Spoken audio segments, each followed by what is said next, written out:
तर श्री स्वामी समर्थ. सर्वांना कसे आहात? मजेत आहात? नसलंच पाहिजे, कारण तुमची पूर्ण कनेक्टिव्हिटी माझ्याशी आहे. तर आताची एनर्जी जी आपण चेक करणार आहे ती मार्च महिन्यातल्या 3 तारखेला जे ग्रहण दिसणार आहे त्याचा इफेक्ट तुमच्यावरती काय पडताना दिसत आहे आणि त्याचा मोबदला तुम्हाला काय मिळेल, चांगले वाईट काय फायदा तुमच्यासाठी होणार आहे, सकारात्मक निगेटिव्ह काय काहीही असेल. आणि जर निगेटिव्ह गोष्टी असतील तर त्यातून तुम्हाला काय करायचं आहे, कोणत्या गोष्टी करायच्या नाही आहेत, ह्या सगळ्या गोष्टी मी तुम्हाला आवर्जून सांगताना दिसत आहे किंवा सांगेल. तुम्हाला याचा लाभ घ्यायचा आहे, या सगळ्या गोष्टी फॉलो करायच्या आहेत. श्री स्वामी समर्थ. तर मकर राशीसाठी ही एनर्जी असणार आहे किंवा ह्या काही गोष्टी ज्या असतील तर त्या तुमच्यासाठी असणार आहेत. तर मकर राशीसाठी सांगायचं असं आहे की अचानकपणे पोटदुखी होऊ शकते, अचानकपणे पोटात दुखू शकते, तीव्रतेने दुखू शकते किंवा अचानकपणे छातीत दुखू शकते, छातीत कळ येऊ शकते किंवा घशामध्ये काहीतरी इन्फेक्शन झाल्यासारखं अचानकपणे होणं किंवा डोकं दुखणं, पित्ताचा त्रास होणे, अशा काही गोष्टी तुम्हाला या 8 दिवसांमध्ये होतील किंवा तुम्हाला मंगळवारी सुद्धा होऊ शकेल, सोमवारी होऊ शकेल, बुधवारी होऊ शकेल. या सगळ्या गोष्टी तुम्हाला होताना दिसत आहेत. तुम्हाला त्या गोष्टींवरती बारकाईने लक्ष ठेवायचं आहे. महत्त्वाचं म्हणजे तुम्हाला खूप काही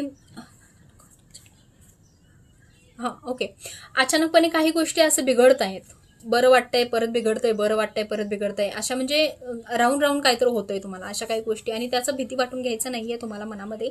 हवं तर तुम्ही जाऊन हॉस्पिटलमध्ये किंवा तुमचे जे फॅमिली डॉक्टर असेल त्यांचा सल्ला तुम्हाला घ्यायचा आहे, जेणेकरून तुम्हाला काही गोष्टी होणार नाहीयेत.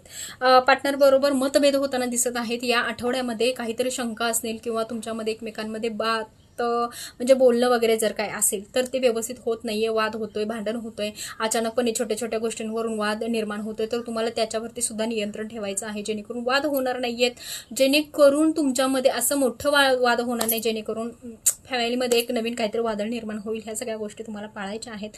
होता होईल तेवढं तुम्हाला तुमच्यावरती कंट्रोल ठेवायचा आहे, शांत घ्यायचा आहे.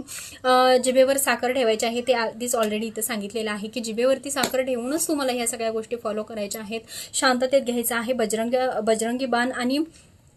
बजरंगी बाण आहे ते तुम्हाला वाचन करायचे आहे, जेणेकरून तुम्हाला कोणता त्रास होणार नाही. तर एनर्जी कशी वाटली मला सांगायला विसरू नका अजून. आणि गर्भवती स्त्रियांसाठी सुद्धा ही माहिती आहे की त्यांनी काही गोष्टी फॉलो करायच्या आहेत. जर मकर राशीसाठी जर कोणत्या महिला असतील ज्यांच्यामध्ये प्रेग्नेन्सी वगैरे आहे, त्यांनी सुद्धा कात्री हातात घ्यायची नाहीये, चाकू हातात घ्यायचे नाहीये, कोणता कांदा वगैरे, टोमॅटो अशा काही गोष्टी चिरायच्या नाहीयेत, अंगावरती फिट्ट कपडे घालायचे नाहीयेत, जोडवी धागा वगैरे काय आपल्या अंगावरती असेल तर ते काढून ठेवायचं आहे, जेणेकरून वेद काळामध्ये म्हणजेच आपल्या मंगळवारचा जो ग्रहण लागणार आहे त्या काळामध्ये तुम्हाला या सगळ्या गोष्टी पाळायच्या आहेत. आणि केस वगैरे बांधायचे नाहीयेत अंगावरती. शक्यतो असं टाईट, सपोज आपला म्हणजे एखादी बांगडी असेल, दोरा असेल हातामध्ये टाईट असेल तर तो काढून अगोदरच टाकायचा आहे. किंवा गर्भवती महिलांना दंडामध्ये बांधायला किंवा एखादं ताईत वगैरे दिले जातं, ते सगळ्यावरती दुष्परिणाम होण्याची शक्यता आहे. सगळ्या गोष्टी तुम्हाला सोडून टाकायच्या आहेत आणि परत त्या परिधान करायच्या नाहीत अंगावरती.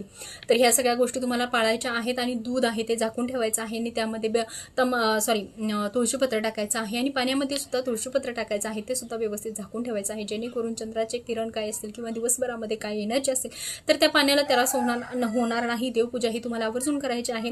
बजरंगी बाण हे तुम्हाला वाचन करायचे आहे. नवरा बायकोमध्ये जे वादविवाद मी सांगितलेले आहे त्या पद्धतीने काही गोष्टी तुमच्यामध्ये होतील, तुम्हाला थोडंसं ऍडजस्ट करायचं आहे.